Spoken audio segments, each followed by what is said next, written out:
Yo, it's the In Between the Lines podcast. I'm Shamar. That's Jay. You are the Pod Squad. Do me a favor, hit that subscribe button and drop a like on this. Jay, my brother. What's going on? Man, another great week. Definitely a great week. Matter of fact, happy holidays, everybody. Oh, for sure. Happy holidays, people. Merry Christmas. Merry Christmas. Definitely happy New Year. That too. Get your resolutions right because it's coming. But I do got a couple topics I wanted to touch on, man. First is a big super shout out to Deion Sanders. Okay.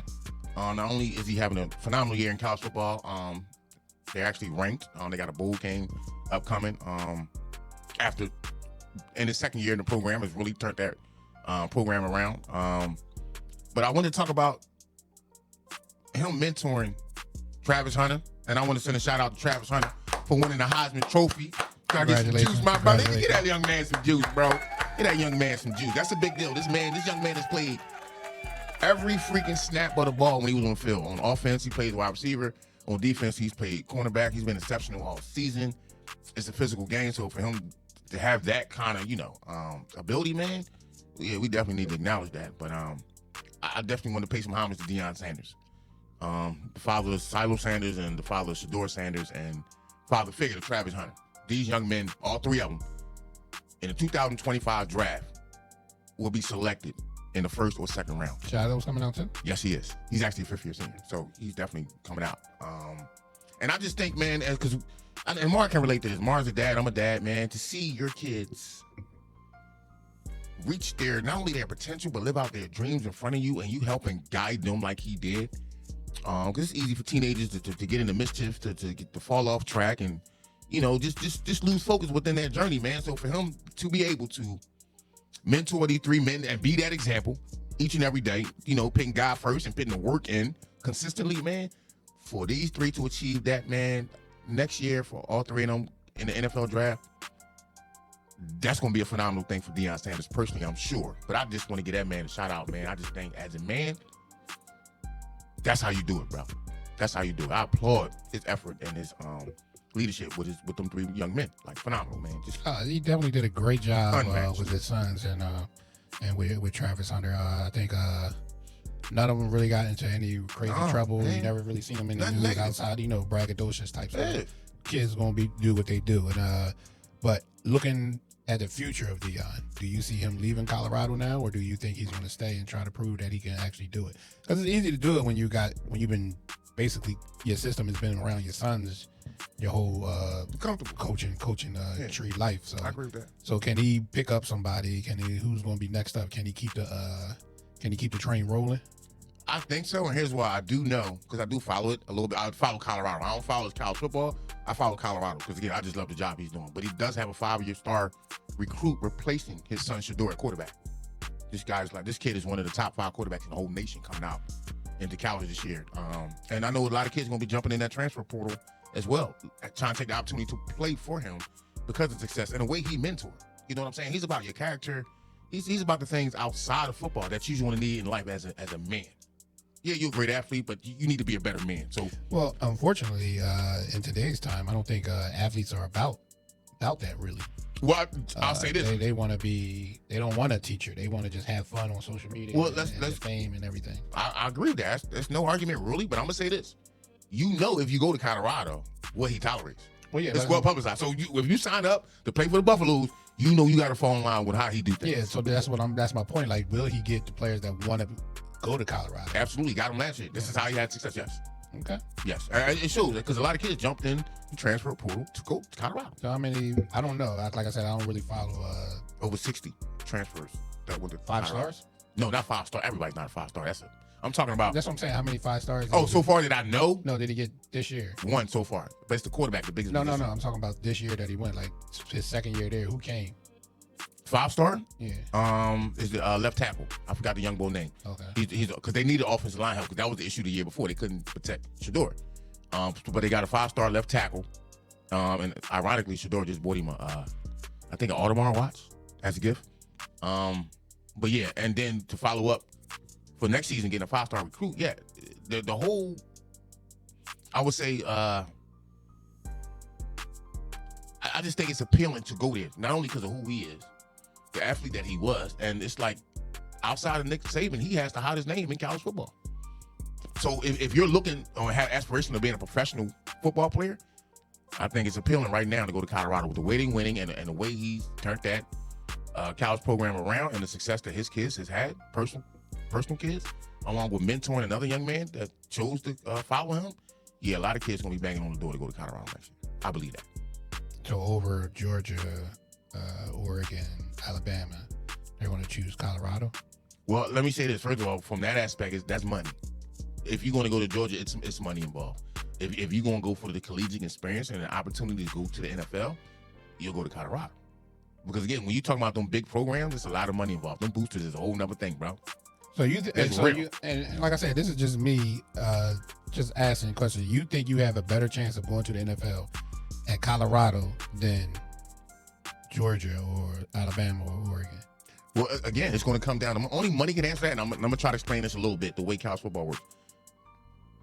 Boosters who have the money, yeah, I understand that part as far as the money, but I'm talking about the opportunity to play football. I think Georgia is like, ain't they like, Georgia and Alabama is like the number one. Alabama was. Yeah, now it's Georgia. Yeah, now here's the thing with Georgia. First, you're going to need the opportunity to actually get on the field because the talent level is very high. Yeah. One of the top recruiting colleges in the whole nation. So in saying that, if I'm a 5-star recruit, it's no guarantee I'm going to start next year because they got a bunch of 5-star recruits. So again, if whatever your path is to try to get to the next level, it might be smart to go to Colorado. There's less competition as far as getting on the field because, again, Colorado don't have the same revenue and the same type boosters that the Georgia Bulldogs got. Again, it comes down to that money in college football. And then with these young players now getting these NIL deals, might be even more appealing to go to Colorado because you probably get a Nike deal to go along with your NIL deal. Like it's the intangibles is there for Deion now. He just got to build on them. And the money going to come. Even more is going to come because this program is growing. Did it in 2 years. Phenomenal. Unprecedented. So, again, we know what the big dogs is, the Georgias, the Alabamas, the Texas Longhorns. We know that. The LSUs, they got too much money. That's oil money. They got too much money. But now for Colorado being able to compete with the Georgias and the Alabamas, it's coming, my guy. I'd say we're probably a year away from that because the money that's involved now. And the more resources that Deion is going to have to compete and the better talent choosing to go to Colorado. It's a year away. I mean, it sounds good. Hopefully it pans out how you saying and everything. Like, I don't know if I would choose Colorado over a Georgia for my son, but it all depends on, like you said, if I think I can get the playing time and all that. But if I want to stay longer, it's a 50-50 shot. So some intangibles. Yeah. Good luck to Deion. Good luck to his new kids coming in. Good luck on the bowl game, man. For sure. And everything. Black man doing it, brother. Black man doing it. Another facts is facts, and I actually agree with it. Caitlin Clark, goddammit. Time Magazine, Sports Person of the Year, Sportswoman of the Year. Can we get a little something for that? Yeah. All right, let's settle down, people. Let's settle down. We got a live audience tonight, folks. No, that's some bullshit. That's cat. I definitely want to give her a shout out, man. Listen, with all the scrutiny during the WNBA career, with her having the ability to boost the game as far as a popularity standpoint, and making it visible, the game, and having a face attached to the game. I think Caitlin Clark has done that for the WNBA this year. I think she rightfully deserves to be Athlete of the Year in any capacity, whether it's football, basketball, hockey, whatever your twist is. The scrutiny that she was under and still put on a great performance during the season, she deserves it, bro. Well earned. So over the chicken Olympics, what's her name? Oh, the comeback girl, the gymnastics. What is her name, bro? She's married to the football bull Owens. Simone Biles. Simone Biles. Yes, I think so. Because I think, honestly, I ain't going to say it, but I just think because Simone Biles had her run in the Olympics, already popularized the Olympics and gymnastics again in her era. And with Caitlin Clark being Caucasian, this is an easy W for her. I said it. So you think race? You think race played it? Not entirely. I think she outperformed Simone Biles. See, Simone Biles on the comeback. This girl was pitting an association, on her back, literally. And college back. So she did it in college and in the same year. And professionally in the same year. So we got to give her flowers on that, bro. Like she did it under a lot of pressure, and a lot of scrutiny. So yeah, we got to give it to her. And she did it without being, to me, without being a jerk. I agree. Like, she could have easily came in with a chip on her shoulder, how they was treating her and everything, but she never fell into the victim mentality. Mm-hmm. Like, she always, you know what I mean, stood tall and even embraced and like promoted the scrutiny. She embraced promoted other athletes and say they should get the same love as me and things like that. So yeah, I definitely agree that she deserved it. I just like her competition to me was probably only Simone Biles because that was just a story. Yeah, of comeback. Which was great. Let's bring him back. We can give it up for Simone Biles too because that's a hell of a comeback. That ain't easy, bro. You know. But yeah, again, shout out to Caitlin Clark, man. She weathered the storm. Phenomenal athlete. She's only going to get better. And I think now the WNBA has a shot to become profitable. I know you like that sound of that. They still ain't got a shot. Come on, it's still hope, bro. Come on, man. Ain't got a shot. Caitlin Clark jerseys everywhere. Get Phoenix one, man. Don't be like that. The regular NBA is losing viewerships. I know they ain't WNBA. Isn't that ironic? I'm glad you said that. The NBA regular season is losing viewership. I totally agree with that. And what's your opinion on why? Number one, they're getting too much money, and there's no grind in the game no more. There's no urge to win. It's like I get money now, and it's just like you're comfortable. Like back in the day when you played basketball, you played to get money, but you played also for recognition and like to say I'm the best. Right now, everybody's friends. They cool with it. Like we all get money. Let's just go out there and have fun. There's one word you missing.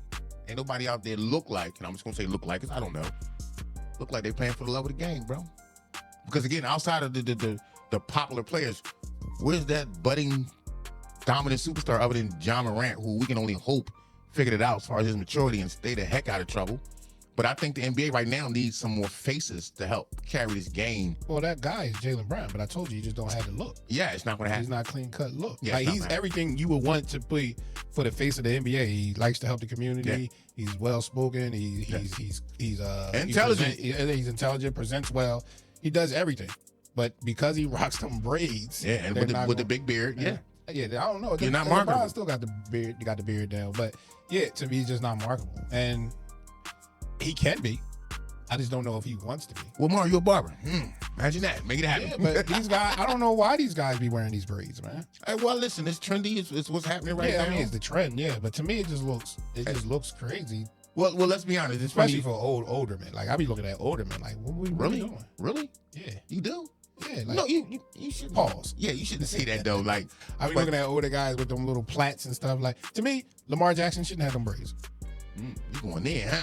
Yeah, like he doesn't look like he could be the face of anything. Like, and it's cool that you're you just called him ugly, literally. Like I didn't say he's ugly. That's basically what you just said. No, it's just a style that he presents. Somebody comment, please, Mark. If I'm looking at my $1 billion company and I'm looking for somebody to promote it, I'm not looking for nobody with braids because I need to be adaptable to all cultures. You know what I mean? Like white people, Caucasian people, Indian people, all of them have afros, so you can get off of like an afro or something. But when we get to braids and all that, I just think you just take yourself out of the mix of something. Like if you can get the mohawk, that's a multicultural thing and everything. So I just think when you get them plait stuff, it's cultural.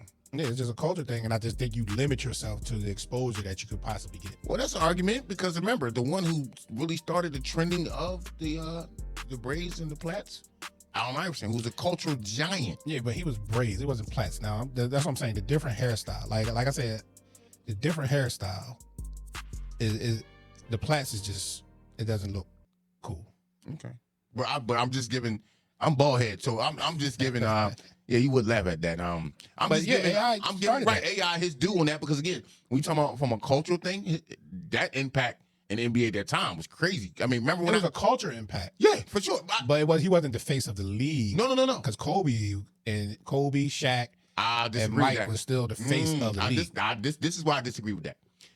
Even when they went to the championship in 2001 against the Lakers, let me say this. After Michael Jordan retired, the popularity was all Allen Iverson. Kobe was not that yet. Kobe didn't hit his I picture like this, his national appeal till 04, 05. Right, but I'm saying he wasn't. I totally agree with you with Allen Iverson being a cultural hit. I'm just saying he wasn't the face of the league.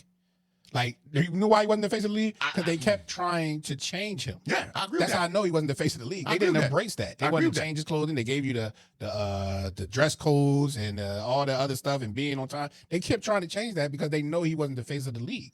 he was the culture pop icon. I'm not going to agree with that. But they wasn't giving him the face of the league thing. That's why they kept trying to change it. But this is what I like about just that time. I agree with everything you said. But guess what? Not only the culture, not only the NBA fans, not only America. They said, NBA, we understand what you're doing and what you want to do with AI. But we like AI like he is. And I'm going to tell you, AI, if it all depends who you ask too. If you ask a corporate person who's the face of NBA, they may say Kobe because he had the afro and he had the giant with him, Shaq. But if you ask your regular, typical person out on the street or even in the barbershop or even in the supermarket or even on the news, they're going to tell you Allen Iverson is the face of the NBA. Well, that's what I said. Because it's popular. No, but I just don't want to leave it. That's our culture. Yes. But if you ask somebody who was outside of the culture. I disagree with that. Nah.